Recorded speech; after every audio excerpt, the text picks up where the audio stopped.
tuning in to Leader Call TV. I'm Cassidy Hankins. And I'm Josh the Guru Nichols, and you're watching the Sports Report, brought to you by Quick Lane Tire and Auto Center. So Guru, tell me a little bit about what's happening at JCJC. I've heard a lot of talk on social media and in our paper about the basketball team. Well, Cassidy, the basketball team had just what I like to call a magical run this season. They advanced through tournament action. They won the state championship, then they won the Region 23 championship, and for the first time in school history, they went to Hutchinson, Kansas to play in the NJCAA National Tournament. Out of the 16-team field, the Bobcats came in ranked as the 11th seed in the tournament, and in order to win the championship, that means they would have to win 5 games in 5 days. And they did. It was a great run. Over the course of the last 3 games, they played the number 3 ranked team in the country and beat them. Then in the semifinals, they beat the number 2 ranked team. And then on Saturday, they beat the number 1 team in the country, Indian Hills College out of Indiana, 86-77, to bring home a national title to JCJC. It's the first time that a Bobcat team in any sport has won a NJCAA national title. So, you know, a lot of props to the Bobcats and Coach Ladner. And with all this success, what does it mean for Coach Ladner and the Bobcats next year? Well, they're actually still set up very well going into next season.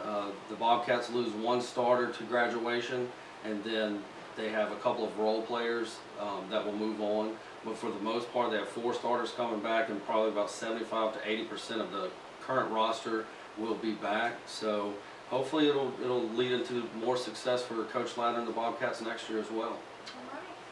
Well, maybe they'll be able to make another run for it. When we come back, we'll get the Guru's thoughts on the latest NFL rule change. You know why I pulled you over? Pulled me over? You're doing 55 in a 55 zone with underinflated tires. That irresponsibility costs you fuel economy. It can also affect your steering and control, making you a possible threat, mister. Well, I was gonna Save excuses. Who are you? Just a quick lane tech. Trying to keep the road safe. At Quick Lane, you get extraordinary service for routine maintenance. Quick Lane is ready to serve. Hello, my name is James Ayers, Service Manager at Quick Lane Tire and Auto Center. Come see us today for the works package. We also sell tires for most major brands. We are ready to serve you at Quick Lane, located at Laurel Ford Lincoln, Highway 15 North in Laurel. Welcome back to the Sports Report. Guru, I've heard you're not too happy about the NFL's latest rule change.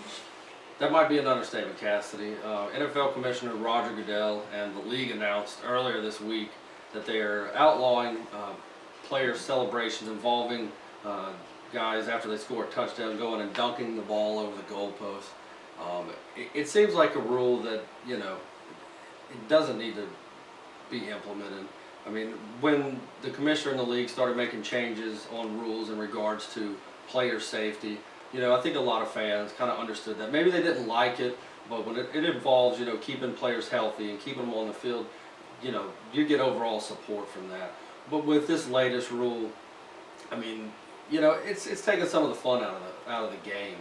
You got guys that are being paid millions of dollars, not only to be good at their profession, what they do, but they're also there, you know, to offer entertainment for the fans that are paying $50, $60, $70 just to go watch a game on a Sunday afternoon. And I think that, you know, taking that out is just taking some of the fun out of the game. I mean, what's next? You know, can players even, you know, slap high five anymore? I mean, is that where we're going next? We're going to take that away from them? I mean, who knows? So I take it you think that the NFL commissioner has gone too far? I think it is something that he's definitely gone too far with. You know, it didn't hurt anything in the scope of the game. I mean, the only person that might be affected is that one player, you know, if he were to slip and get hurt or something. But other than that, you know, it was just a fun way for players to express themselves. It doesn't show anybody up. It you know, just shows that some people can dunk over a field goal post. Thank you for watching this week's episode of the Sports Report, brought to you by Quick Lane Tire and Auto Center. Join us next week. We will talk more about the latest happenings in the wide world of sports. For Leader Call TV, I'm Cassidy Hankins. And I am the Guru. Stay classy, San Diego.